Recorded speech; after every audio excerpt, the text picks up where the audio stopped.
How nature destroyed Napoleon's army. During Napoleon's disastrous invasion of Russia, there were many casualties on both sides during the many savage battles that took place.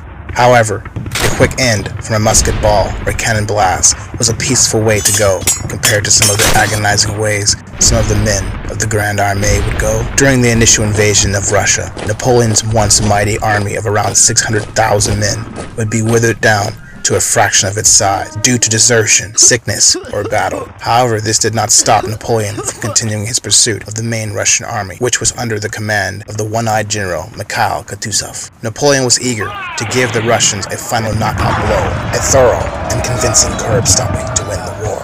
However, in his rapid pursuit of the Russians, he would leave many of the injured and sick behind, along with the dead. These poor individuals would be left to whatever fate would befall them. Fear of the Cossacks was something that terrified anyone who lingered behind. However, death at the hands of the Cossack sabers was a far more dignified death than what stalked the deep forest of the Russian countryside. Wolves, drawn in from the smell of blood, who had become accustomed to the taste of man-flesh, would descend upon the abandoned battlefields, feasting upon the many bodies that scattered the fields. For those that were alive, but too weak to resist due to their injuries, if they were found by these wolves, they would meet a gruesome and brutal end. A saber or single-shot pistol would offer a little protection against a pack of ravenous wolves. One might hope to scare the beast away. However, one could also assume that these wolves had grown accustomed to the sound of gunfire. Now, while there is very little historical evidence of wolves hunting down and attacking and evicting the lives of French or Russian soldiers during Napoleon's invasion, there were numerous wolf attacks on villagers and travelers recorded throughout Russian history.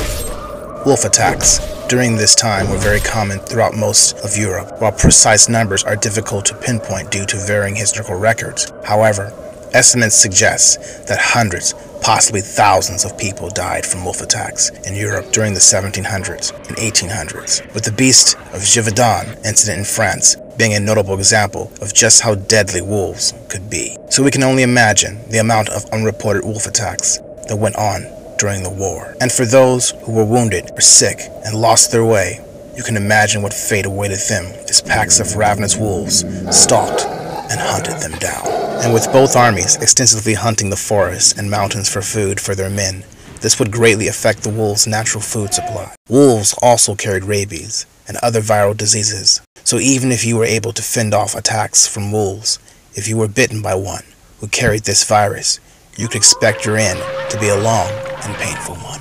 As the Russian winter began to take its toll on Napoleon's army during their withdrawal from Moscow in 1812, illnesses like the common cold or fever would wreak havoc amongst the frostbitten, tired, starving men, leading to thousands of deaths. Due to the soldiers on both sides' poor diet and lack of proper nutritional meals, along with poor vitamin intake, many would fall prey to the elements. And with temperatures dropping below zero every night, there was little a sick man could do to survive. Imagine laying there in excruciating pain, overcome with a fever, trying to stay warm by a small fire as bone-chilling winds beat into you, taking what little breath you had left. Your hands steam from frostbite as you try to hold your chest and let out a cough, feeling your head ache as mucus clogged your lungs and filled up your nose. Imagine feeling all of this before being attacked by a Cossack warrior, or even worse, a wild animal. Other diseases, such as typhus, would run rampant through Napoleon's ranks, dropping scores of men every day.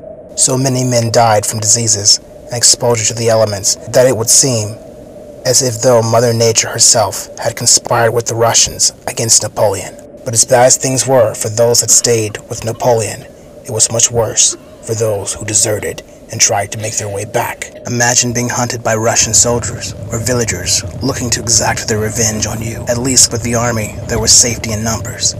And then there were the Cossacks, who were never far behind. For anyone who managed to escape the clutches of the Russians, they could be assured that they were by no means safe.